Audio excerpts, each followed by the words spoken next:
Who in this room knows that the Revolutionary War occurred for a fact? Were you there? Could you give me a first-person detailed description of the war? But what if I claimed that such a war, since I of course never witnessed it, never happened, and that all of the historians and books and antique relics from that period could not convince me that this war ever in fact took place? That is how ridiculous it sounds to me when someone tells me that evolution is not a fact and therefore should not be taught in schools as such. Evolution, although called a theory, is considered by many as factual based on the overwhelming empirical evidence that supports it. As a biology student, I believe it is critical to set a standard in education in which evolution is embraced as fact and taught in public schools. Today I would like to discuss with you the following. Evolution is a widely accepted fact. Refusing to teach it in public schools is detrimental to our children's education and therefore to our future, and also specifically where education reform needs to happen. To begin, what exactly is the theory of evolution? The theory of evolution is a means of explaining the origins of life on Earth. It has been discovered that the life you see today on planet Earth began as much smaller life forms that through billions of years of adaptations evolved into more complex life forms. Charles Darwin was one of the first individuals to publish his findings on a concept known as natural selection that solidified the argument for adaptation in species despite the threat of religious persecution that he himself would have faced. Scientists continue to pursue this explanation of life and have uncovered many fossils that show evidence of evolution. We've even found a fossil of a single-celled microbe dating back 3.5 billion years. No, we didn't exactly evolve from monkeys. Somewhere between 5 and 8 billion years ago, we shared a common ancestor with great apes. It was a lineage that branched to become the apes you know today and the early forms of humans known as hominids. After the early hominids branched out, many human-like creatures existed, including the cavemen you've perhaps heard of today. Thankfully for us, however, our particular genus, Homo sapiens, had evolution on their side. In other words, we exist because our ancestors adapted to be the fittest for survival. This, of course, just barely scratches the surface, and is kind of a gross oversimplification of evolution.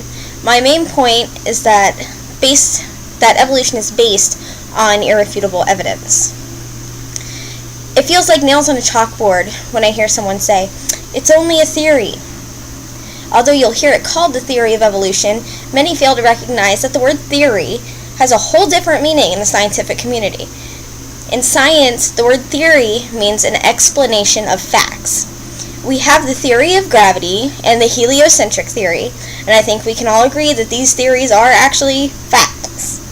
We're not floating around with no gravity, and last time I checked, we still orbit the sun. Granted, we have a law of gravity as well, but a law describes facts, and a theory explains facts. It's a menial difference to some, but suffice it to say that the theory of evolution is the most viable explanation for life on Earth, at least that we've discovered yet. Next, I invite you to consider how not teaching evolution in public schools can affect us all. We invest in our future by educating our children. The field of STEM, which stands for science, technology, engineering, and mathematics, is in desperate need of interest.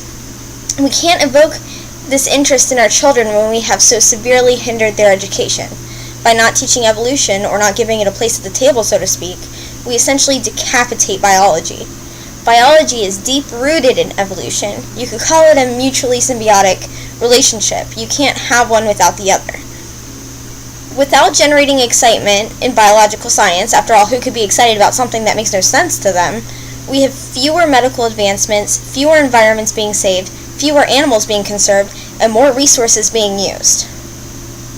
It is an atrocity beyond comprehension to handicap our children by withholding knowledge in the name of anything or anyone. Humans are meant to discover and inquire about our origins. How dare we not nurture our students? In the end, we're only shooting ourselves in the foot. Finally, here's my call for education reform. The bad news. Texas is one of the states that absolutely refuses to include evolution in their textbooks. Some more liberal areas have biology books that are allowed to have maybe a small paragraph mentioning evolution, but a disclaimer is required in order to keep to have the book published. Louisiana and Tennessee both have laws that allow teachers to argue for creationism in place of teaching evolution, and places like Alabama still have big fat disclaimer stickers stuck right on the front of their science texts. Let me backtrack a little bit here. There's nothing, I repeat, nothing wrong with teaching creationism or other theories in homeschool environments. I have the utmost respect for all religions and creeds and their beliefs, but as for public schools, we must teach the facts that we are expected to know and understand for future success. In college, at the college level, we are required to understand the theory of evolution because in the world of academia, it is as factual as the Revolutionary War. Here's the good news.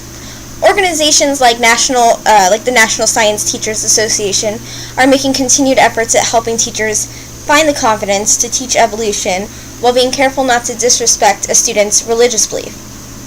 Something amazing has happened in the UK, where I was actually born, and that is the banning of all theories besides evolution from schools. This is an incredibly progressive step in the right direction.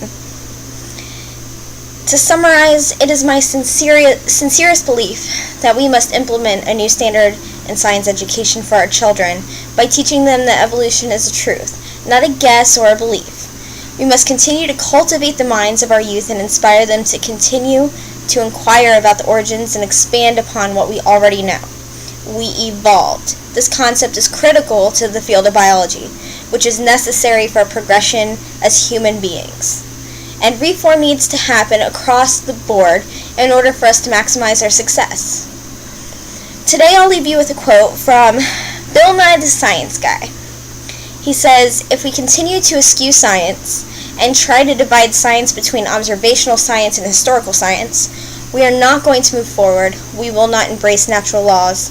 We will not make discoveries, and we will not invent." Thank you for your time.